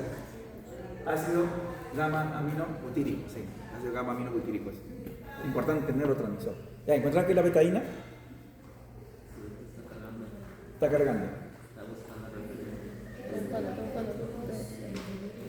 La betaína es una molécula donante del grupo metilo. Sirve para hacer la metilación, reacciones de metilación. Reducción de homocisteína. Protección hepática. ¿Ah? Y mejora el rendimiento deportivo. Ahí está. Hay un transportador especial para esa molécula. ¿Y qué es el GABA? A ver, busquen. ¿Cuál es la función del GABA en el cuerpo? Es un neurotransmisor. Importantísimo, ¿ves? Entonces hay un transportador especial para estas dos moléculas que son trascendentes en la función de nuestro organismo. Los aminoácidos pasan a la sangre capilar de las microbiosidades del intestino y llegan al hígado por el sistema enterohepático, circulación enterohepática. Pero los aminoácidos no circulan, al igual que la glucosa, en la sangre. Circulan en micromol por litro, o sea, cantidades pequeñísimas de aminoácidos. ¿Qué es lo que ocurre? Los aminoácidos, una vez que son absorbidos, van al hígado y el hígado se van a formar las proteínas que van a la sangre. Entonces, las proteínas que hay en la sangre son de 6.000 a 8.000 miligramos por ciento por cada 100, o sea, de 8 a 6 gramos, de 6 gramos a 8 gramos de proteína. Es bastante, es un montón en comparación a los aminoácidos. Entonces, sintetiza las proteínas, de esa manera circulan. Miren, en los niños de 50 a 40 micromol por litro, y en los adultos de 45 a 130 micromol por litro los aminoácidos. Básicamente, los aminoácidos no circulan en la sangre, o circulan muy poco.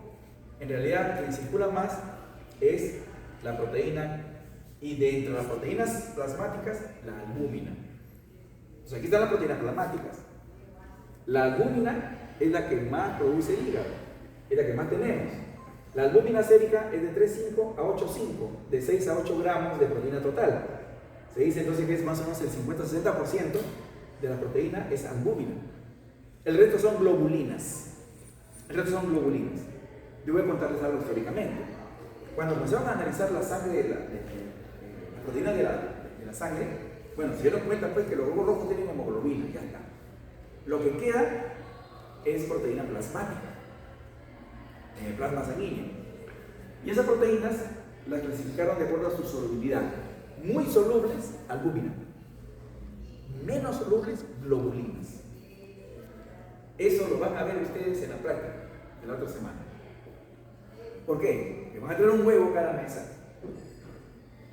Y va a haber un donante de sangre por cada mes. Van a tener que tener su tubo de extracción al vacío, tapa roja y su aguja. Uno sale bien caro. Mejor compren en mancha una caja de 100 y se acaba el problema. ¿Ya? Entonces se va a sacar sangre, o le sacamos sangre, pero no el técnico le saca. Y con ese suero que vamos a obtener, suero sanguíneo, y con la clara de huevo, van a ver este efecto de solubilidad. Nos echan clara de huevo en agua y van a ver que las proteínas precipitan. No todas, las precipitan. Y se pueden volver a resolubilizar, eso lo vamos a tener en práctica. Bien bonito. Y el suero de la sangre también. Entonces, históricamente se dividió la sangre, las proteínas de la sangre en dos: albúmina y globulinas. Y luego, con el plasma sanguíneo, bueno, en este caso no fue plasma, fue suero. Con el suero sanguíneo se hace esta técnica, es la técnica de electroforesis. ¿En qué consiste? En un papel de acetato de celulosa, un papel especial de acetato de celulosa, se coloca la muestra, se coloca buffer por un lado, buffer por otro lado, esto está húmedo, buffer aquí, buffer acá, se coloca la corriente, entonces los electrones van a fluir, la corriente va a fluir. Al fluir la corriente, el buffer está cargado, el buffer está en pH más o menos de 9.8 a 10.2, que es el promedio del buffer que se utiliza acá. Cuando se pone un buffer alcalino a las proteínas de la sangre, se van a ionizar, se van a cargar y van a migrar, van a viajar de acuerdo a donde sean atraídos, o al ánodo o al cátodo, y se logra separar las proteínas. ¿Me dejé entender? De esa manera se separan las proteínas. El buffer de corrida es este de aquí, para vital. La cantidad de corriente se pone 190 voltios. La corriente es continua, no es la corriente de aquí, es la corriente de la batería. La batería del carro es corriente continua, tiene polo positivo y negativo, tiene 12 voltios. 12. Los camiones tienen 24 voltios. Las pilas, 1.5 voltios. Aquí, 190 voltios. ¿Ya me entendieron? ¿Sí? ¿Me van a dejar de entender? Entonces hay un aparato que pone ahí los cables y las proteínas migran, se separan. Y podemos obtener entonces este papel así separado. Aquí está la albúmina, que migró así, corrió la albúmina, corrió la alfa 1, la alfa 2, la beta y la gamma. Entonces encontraron alfa, beta y gamma. Cuando mejoraron la técnica, la alfa se dividió en dos, le pusieron alfa 1 y alfa 2. Eso es histórico. Entonces son 5 proteínas que hay en las... No son 5 proteínas, estoy diciendo mal. Son 5 fracciones proteicas, eso. 5 fracciones en el plasma sanguíneo. Perdón, en el suero. El plasma es otra cosa. Aquí lo vamos a explicar. Entonces, las globulinas están alfa, beta y gamma, y después alfa 1, alfa 2, beta y gamma. ¿Correcto? El fibrinógeno, ya saben que es la proteína de la coagulación. El fibrinógeno es más o menos 0.4 a 0.5 gramos por cada 100 mililitros. Más o menos. Pero si se coagula, el fibrinógeno se transforma en fibrina. La fibrina es insoluble. Ya no está en ese líquido que se llama plasma. ¿En qué se convierte ese líquido? En suero. ¿Entienden la diferencia entre suero y plasma? Suero no es el que circula por nosotros. ¿Qué circula en nosotros? Plasma. ¿Qué tiene el plasma? Fibrinógeno. Cuando se coagula, ¿en qué se convierte el fibrinógeno? Fibrina. Insoluble, hace coágulo. Lo que queda, ¿cómo se llama? Suero. ¿Se entendió? Entonces ahí están las proteínas. Y acá están los valores. Si hay más de 8, hiperproteinemia, es malo. No es bueno eso. Una deshidratación causa hiperproteinemia, por ejemplo. Hipoproteinemia, menor de 6. Falta de proteína. Desnutrición. Desnutrición. Hay hiperalbuminemia e hipoalbuminemia, cuando rebasa los valores normales. ¿Ok? Y el cociente AG es importante, o relación AG. albúmina, globulina. Si yo sé cuánto de albúmina hay y cuánto de globulina hay, voy a encontrar ese cociente. Lo van a hacer ustedes la otra semana en el laboratorio. El donante va a dar su sangre y luego ustedes van a analizar albúmina, van a ver la proteína, la diferencia va a ser globulinas y van a poder medir este índice. Si se malogra este índice, se llama disproteína. Así como hay dislipidemias, hay disproteínas. Así que el voluntario va a salir beneficioso, va a salir ganando. Va a conocer cuánto tiene la albúmina, cuánto tiene proteínas y cuánto tiene su relación AG. Muy bien. Aquí está la tirita de papel. Está coloreada. Se pone colorante, porque las proteínas son incoloras. La hemoglobina sí es roja. Estas son proteínas incoloras. Se han separado por el proceso de electroforesis, ¿correcto? Y como esto tiene color, a ver, vénlas, vamos a ponerlo más grueso. A ver, vénganlas. ¿Sí lo ven? No sé si lo logran ver. Acá, no, yo sí lo veo, no sé si la foto. ¿Ven? ¿Las? Ahí. Bien. Hay un rayo, claro. Si mi mano fuera transparente, ahora se lo voy a poner a la pared. Si mi mano fuera transparente, no ocurriría eso, ¿no es cierto? ¿No es cierto? Pero si fuese transparente y absorbe este color de luz, que es más o menos 520 nanómetros, 505 nanómetros color verde, cuando pase por acá, va a bajar la luz. ¿Cierto? Va a pasar menos luz al otro lado. O sea, absorbe luz. Si absorbe luz, ya tengo absorbancia, densidad óptica, ya tengo medición. ¿Sí o no?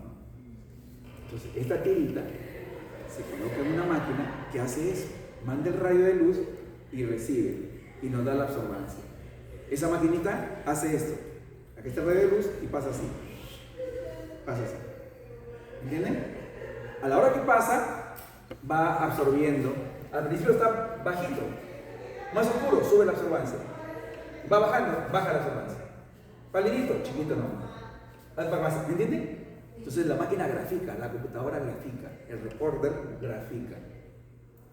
Y se obtiene esta gráfica que se llama el electroforetograma. Y ahí sale la albúmina, la alfa 1, la alfa 2, la alfa 1. Y por la absorbancia puedo calcular cuánto hay.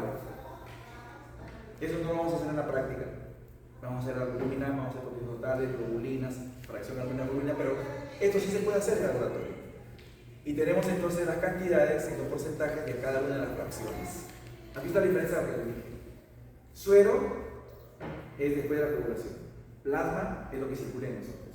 ¿Se entendió? En el plasma, ¿qué hay? Filino. En el plasma hay hemoglobina libre. Si hay hemoglobina libre es porque los glóbulos rojos se han roto. Y eso es terrible. Eso es terrible. Hay una bacteria que rompe los glóbulos rojos.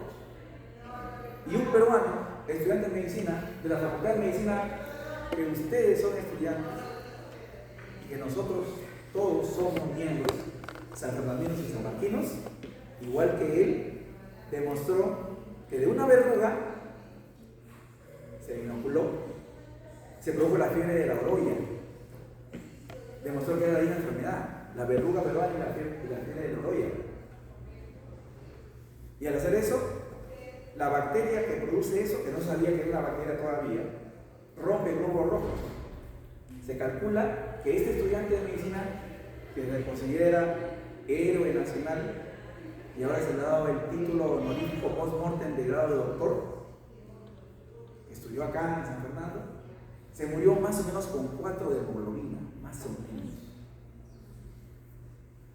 De hemoglobina normal en un varón, 14, 15, 16. Una mujer, 13, 14, 15. Murió con 4 de hemoglobina. Pregunto, ¿cómo se llamó él? Daniel Carrión. No tuvo madre. ¿Cuál es el nombre de la madre, el apellido materno de la tía?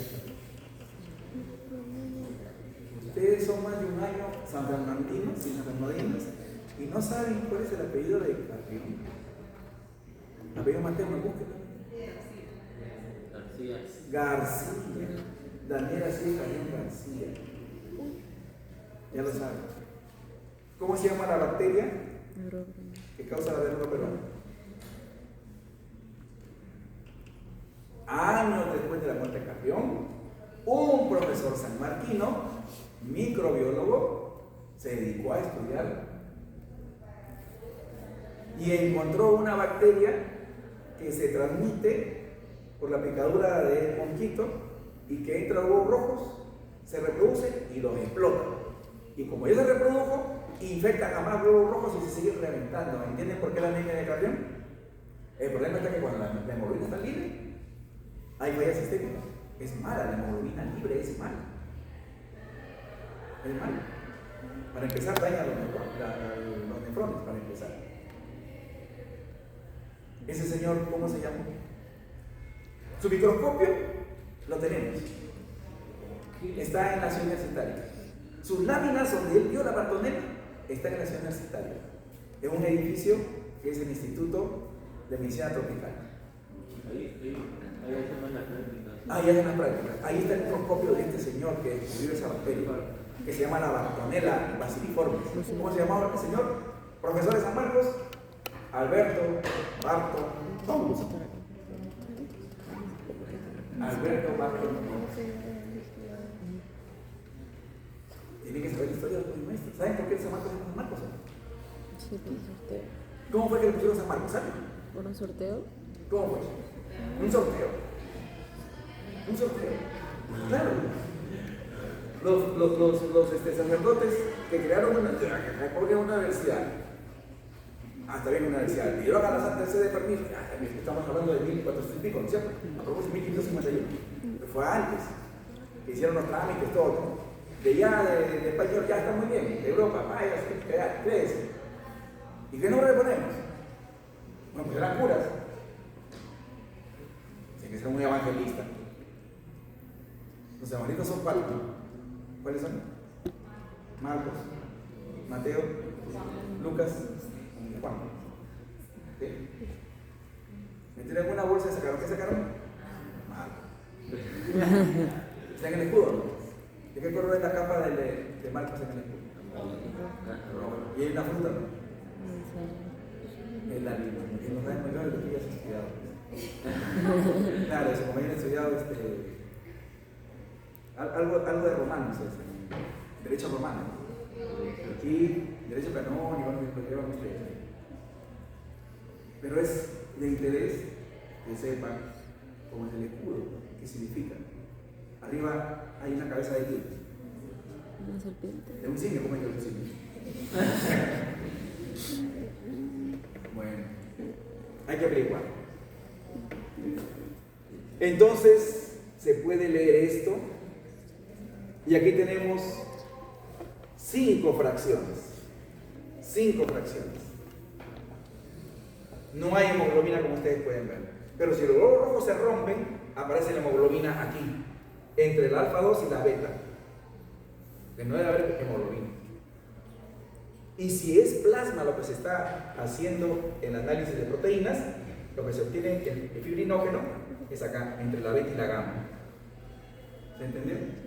Entonces, si la sangre se hemoliza y se pone anticoagulante, van a obtener 7 fracciones.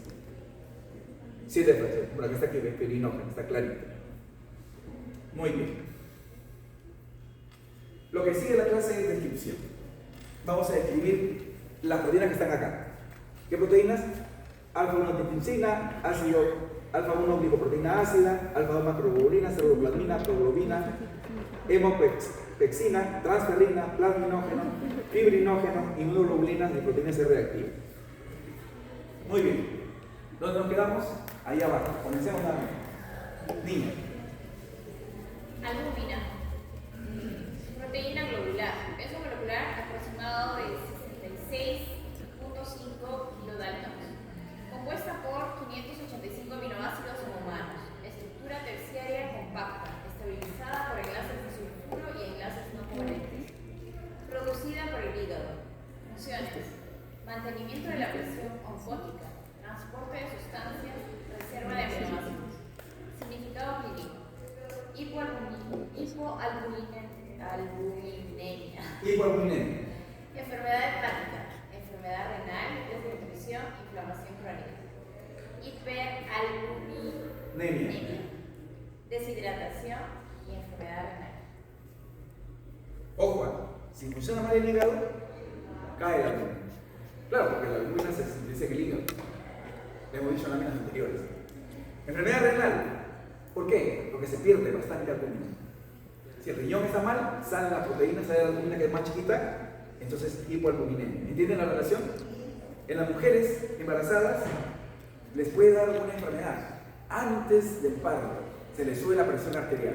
Se llama eclampsia. Bueno, preeclampsia, eclampsia. En realidad, ese nombre ya no se usa. Se llama enfermedad hipertensiva del embarazo. Pero es igual, preeclampsia, eclampsia. Ya, en breve primero más. La señal es que comienzan a aparecer proteínas en albúmina antes de la tercera semana. O sea, avisa.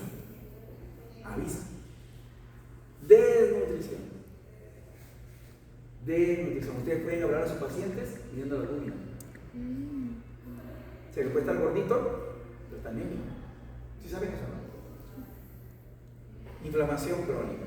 Y también acá pierde diarreas, por ejemplo, vómitos, deshidratación, se concentra, hiperalbuminemia o el riñón no se funciona y también hay problema de hiperalbuminemia.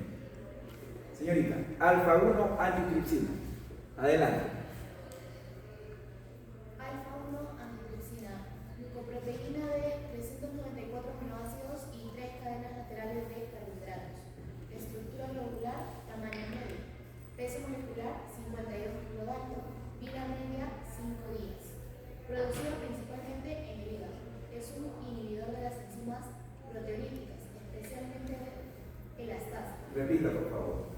¿Cuál es la función importantísima que tiene? Inhibidor de las enzimas proteolíticas, especialmente la elastasa. Su función principal es proteger los pulmones y otros tejidos de la destrucción causada por estas enzimas durante procesos inflamatorios o infecciosos. Se puede usar como terapia de reemplazo en el tratamiento de las complicaciones pulmonares y manejo de las enfermedades hepáticas. ¿Quién nos ataca? Las bacterias. Nosotros, nuestra vida es un constante ataque de defensa, Nuestro organismo siempre está así. Ya saben, en el capítulo 1 les expliqué, ¿no? Las enzimas no están quietas, las reacciones no están en equilibrio, siempre están en desequilibrio. Se está haciendo gluconeogénesis, se está haciendo glucólisis, lipólisis, beta-oxidación, siempre estamos así. ¿No es cierto? El día que estemos en equilibrio enzimático, ese día es la muerte. No funciona nada, no se puede ir para otro lado. Es una reacción, ¿entienden? De igual manera nos atacan los bichos, estos bichos quieren comer también.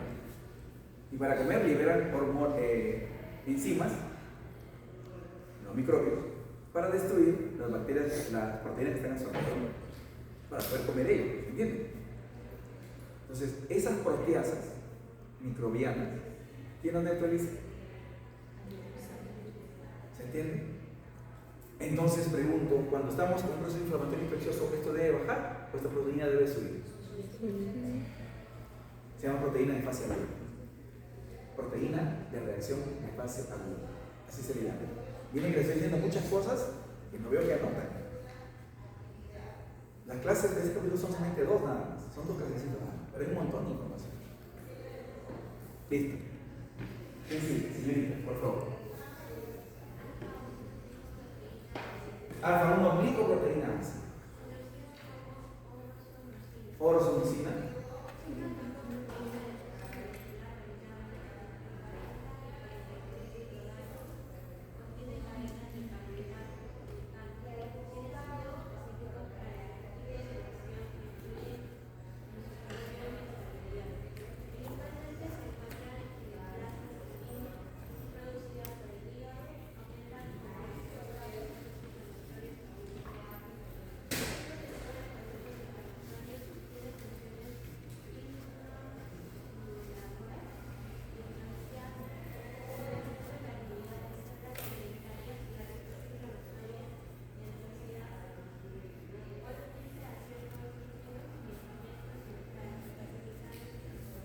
Gracias. Esa es otra proteína de reacción de fase aguda.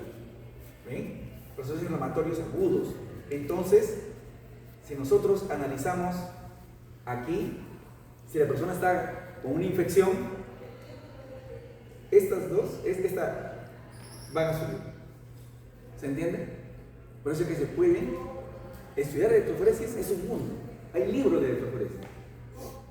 Hay patrones electroforéticos de las enfermedades. La hepatitis tiene un patrón diferente. Enfermedad infecciosa, un patrón diferente. Enfermedad bacteriana, un patrón diferente. Enfermedad renal, un patrón diferente. Enfermedad renal, por ejemplo, en la enfermedad renal sube el alfa 2, por ejemplo. En la hepatitis, la beta y la gamma se unen, forman una sola. Y eso es estudiado. Bueno, es un mundo.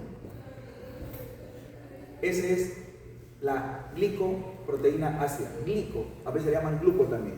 Acá hay una palabrita nueva de repente. ¿Qué dice acá? Glicosilación. ¿Qué cosa es la glicosilación?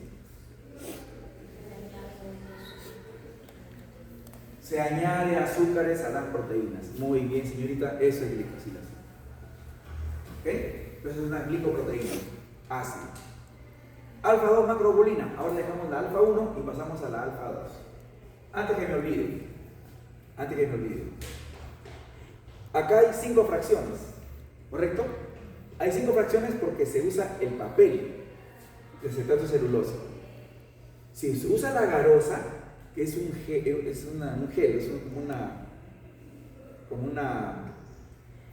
blandito, como gelatina, para que me entiendan. La garosa es como gelatina, así es como una gelatina transparente. Ahí también se hace la corrida electroforética. Ahí las proteínas se separan entre 19 a 21 bandas. Entre 19 a 21 bandas. Aquí estamos estudiando solamente la separación de 5 bandas. Alucinen. En el plasma hay más de 150 proteínas distintas, cada una con su función. Estamos viendo las más importantes. Muy bien. Entonces nos hemos quedado, ya entramos a la fracción 2. La alfa 2 macroglobulina. ¿Quién sigue? Ahí arriba, señorita, por favor. Fuera. Proteína grande es una glicoproteína con un peso molecular aproximado de 320 kilogramos de estructura globular formada por múltiples cadenas proteicas unidas con enlaces isopuros. Presenta una forma de bola con sitios específicos para la interacción y la captura de las proteínas. De nuevo, ¿sitio específico para qué? Para la interacción y la captura. ¿Y captura de qué? De otras proteínas. Pues es una plaga, es la más grande que tiene el plasma. Tiene casi 800.000 de peso molecular. ¿No? Casi 800.000 de peso molecular. Siga, por favor. Tiene un mecanismo único de inhibición, actúa como un trap o trampa para enzimas proteolíticas, incluyendo proteasas cisteínicas y otras. Mediante un proceso de covalent cross-linking, así protege las proteínas y defiende el organismo de daños existidos por estas enzimas. Ahí está. Esto es importante, ¿por qué? Porque puede haber enzimas proteolíticas en la sangre. ¿Cómo puede ser eso, profesor, posible? Pancreatitis. Y no es bueno que haya enzimas proteolíticas en la sangre. Infecciones, bacterianas sobre todo, gastroenterocolitis aguda. ¿Ok? Entonces, tiene que atraparse esas moléculas que destruyen a las proteínas, porque son proteasas. Y eso hace la alfa 2 macroglobulina. Termine, por favor. Participa en la modulación de las fuerzas inmunitarias a capturar y eliminar enzimas liberadas por células inmunitarias o patógenas. Es una molécula de fibrinólisis, regulación de enzimas de reproducción. Acá, fibrinólisis. ¿Se acuerdan del fibrinógeno? Se transforma en fibrina. Esa es la coagulación. Pero ese alguien debe de controlarlo. Si hay coagulación, también hay anticoagulación en el cuerpo. Está la heparina, que no es proteína, es carbohidrato, la heparina. Pero también está esta proteína, fibrinólisis. ¿Qué es lo que hace? Degrada el fibrinógeno. Degrada el fibrinógeno, frena la coagulación. Y finalmente, En los niveles de alfa 2 macroglobulina aumentan en estados inflamatorios y lesiones tisulares. igual que las fracciones alfa 1. Muy bien. Célula plásmica, importante proteína. Señorita. Célula plasmina. Proteína producida en el hígado que transporta cobre en la sangre.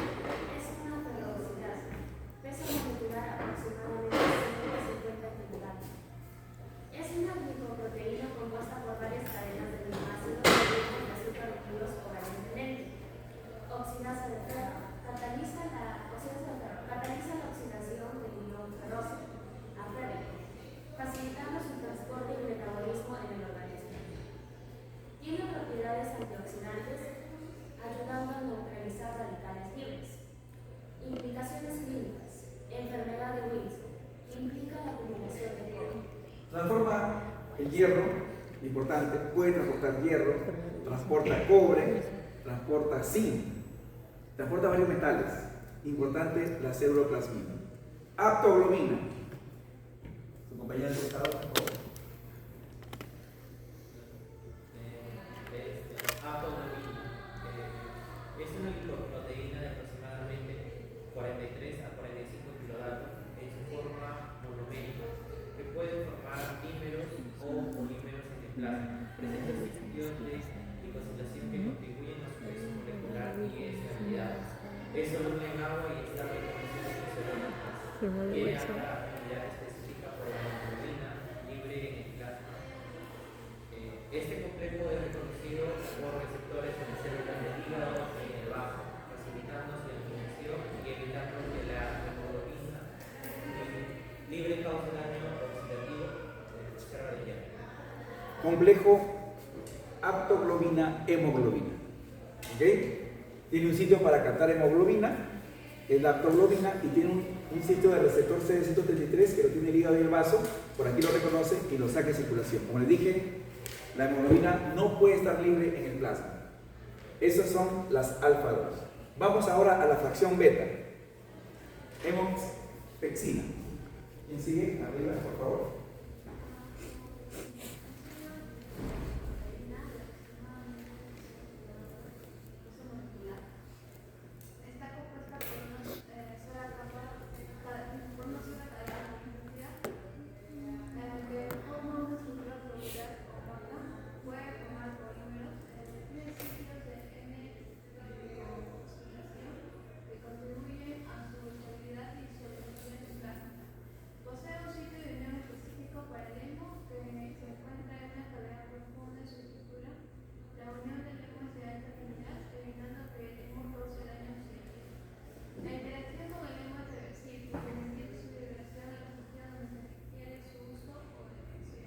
Si bien es cierto, el hemo tiene el grupo N y tiene hierro, es tóxico como hemo en la sangre.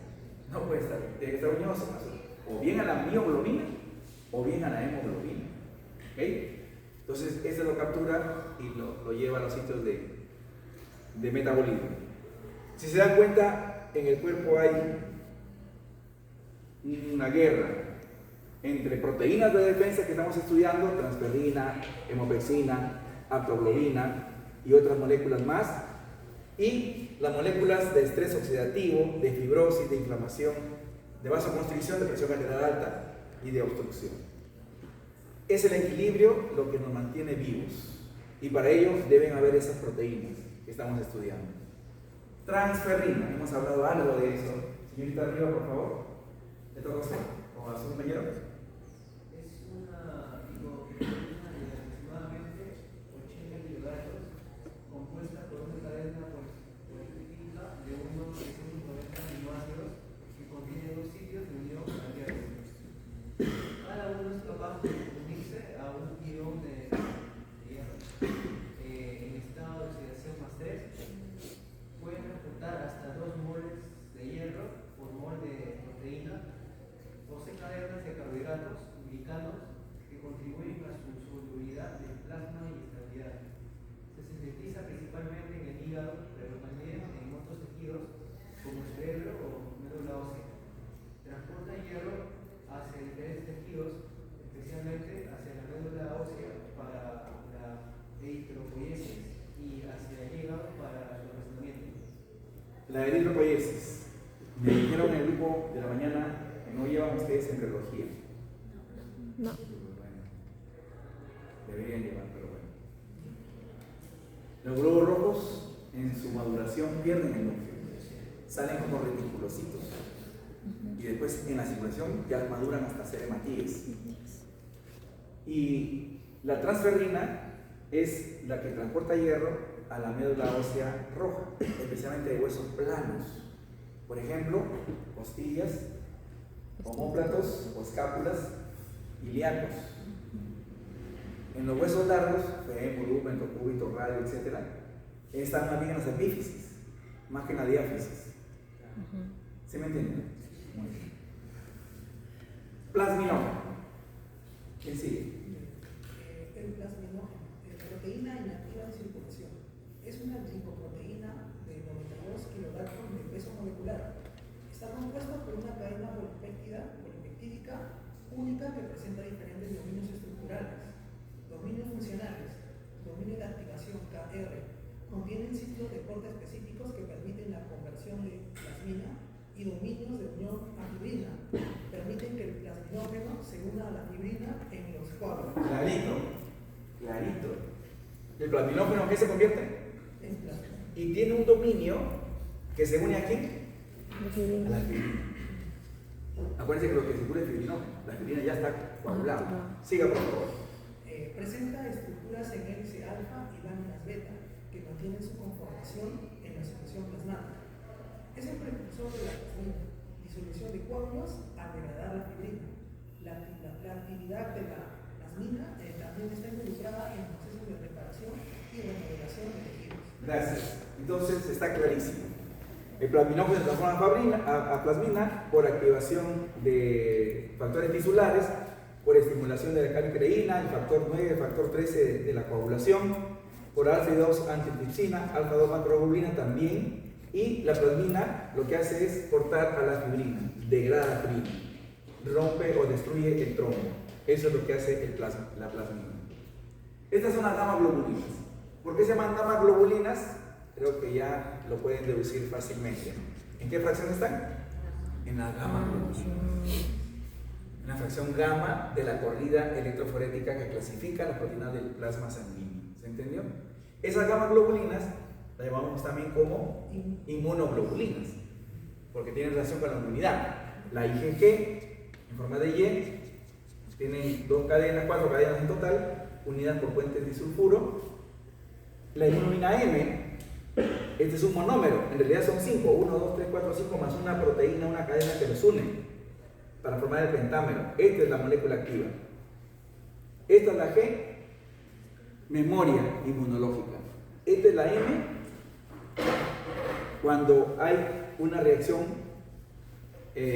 reciente. Cuando nos da una enfermedad reciente, se forma esto, inmunoglobulina M. Cuando ya tenemos memoria inmunológica, se forma la de acá, inmunoglobulina G. Una persona se resfría. Uy, este parece que tiene COVID. Porque está dando COVID, ¿no es cierto? Se llama suave, pero ya nos han vacunado. Si nos han vacunado, ¿qué tenemos? ¿IgG o IgM? De nuevo hago la explicación. La inmunoglobulina M es la respuesta rápida. La respuesta rápida, la primera que se forma, la primera. ¿Ya? Eso se llama cuando hay un proceso agudo. Pasa el proceso agudo y entonces nos queda memoria. Allí se forma la inmunoglobulina M. Claro, son células de glóbulos blancos que lo hacen. La G, perdón, la G. ¿Ok? Son las de memoria. Entonces pregunto, ya, de nuevo. Resfriamos. Parece COVID. Análisis de qué vamos a tener. ¿IgG o IgM? Para saber si en ese ratito estamos haciendo COVID o no. IgM. Claro, porque es respuesta rápida. Pregunto, ¿todos tenemos inmunoglobulinas IgG para el COVID o no? No todos. No, lo que me muestra la vacuna. Ya, eso sí. ¿Y lo que nos han dado COVID? También. ¿Ok? Y a todos los que se pusieron la vacuna, tenemos qué cosa. Yo he puesto 5. Yo soy adulto mayor. La quinta dosis de refuerzo. ¿Por qué? Porque la primera dosis forma anticuerpos IgM. La segunda dosis refuerza la inmunidad. O la tercera adquiere uno memoria inmune. ¿Entienden? Por eso es que ¿cuántas veces hay que vacunarnos? Las que digan que sean necesarias. No es que yo ponga una vacuna y ya. Al niñito le ponen la pentavalente. Al mes, a los 3 meses, a los 6 meses, al año, a los 5 años. Y después nos debemos vacunar teóricamente cada 5 años. La D, esta es importante. Bueno, todas son importantes en realidad, pero esta voy a un par de minutos. Este es el monómero de la IgA y esta es la inmunoglobulina A, que tiene 2 monómeros y una cadena, que es la cadena J, y una cadena que es la cadena secretora. Esta estructura de las proteínas hace que esta sea indigerible. Repito, indigerible. O sea, llega al estómago y el ácido clorhídrico no le daña. Llega al intestino delgado y las enzimas no la degradan. Y se puede absorber. Entonces, los bebitos recién nacidos, antiguamente, le cortaban el cordón umbilical con un hacha, un cuchillo, una tijera, con algo. Y algunos se morían a los 7 días. Le llamaban el mal de los 7 días. Luego se supo que se moría por tétanos. Por el claro. Por eso nosotros estamos ahí trabajando en la casa en algo oxidado, viejo, y se cortan. ¿Qué nos ponen? ¿Vacuna qué? Ajá. ¿Ya se dieron cuenta? El bebé para que nazca tiene que tener esos anticuerpos. Entonces le ponen la vacuna a la mamá, plin. Le recuerdan la memoria y ven una G y pasa a la placenta y nace con sus anticuerpos. Pero regresando a la A, esa es la G. Una vez que el bebé nace, todavía no come, pues. Lo único que toma, ¿qué cosa es? Leche. Esta aparece en la leche. El estómago no le hace nada, el intestino no lo degrada, se absorbe. Entonces la madre le da anticuerpos, inmunidad a través de su lactancia. Pero es importantísimo que la mamá debe lactar. ¿Qué anticuerpo le da la madre a su hijo en la lactancia? Respuesta, la inmunoglobulina A. La M, respuestas primarias a infección natural y a la vacunación. La G, atraviesa la placenta y nos da la memoria inmune. ¿Saben que hay un brote de tosferina? A mí me dio tosferina, de niño. Cuando soy bien viejo no había vacunas, pues. Claro, después también la vacuna. Yo me acuerdo que nos vacunaban de muchas cosas, porque ya empezaban a aparecer. Y yo recuerdo haber tenido tosferina, recuerdo haber tenido sarampión. Rubiola también me dio. Paperas también me dio. ¿Qué nos ha dado los viejos? Y aquí seguimos. Pero ahora hay vacunas. Ya tenemos inmunoglobulina G, la memoria.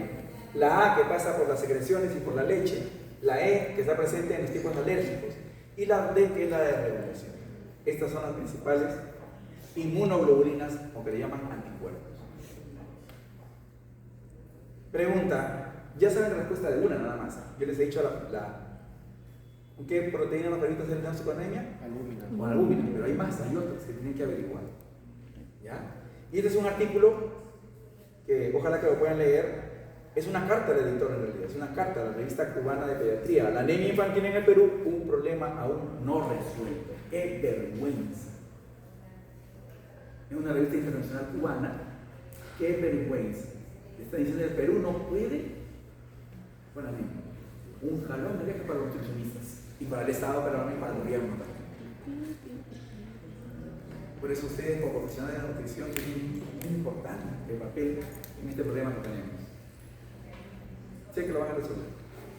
Se van a titular y van a ayudar. Muchas gracias, Juan. Pueden salir.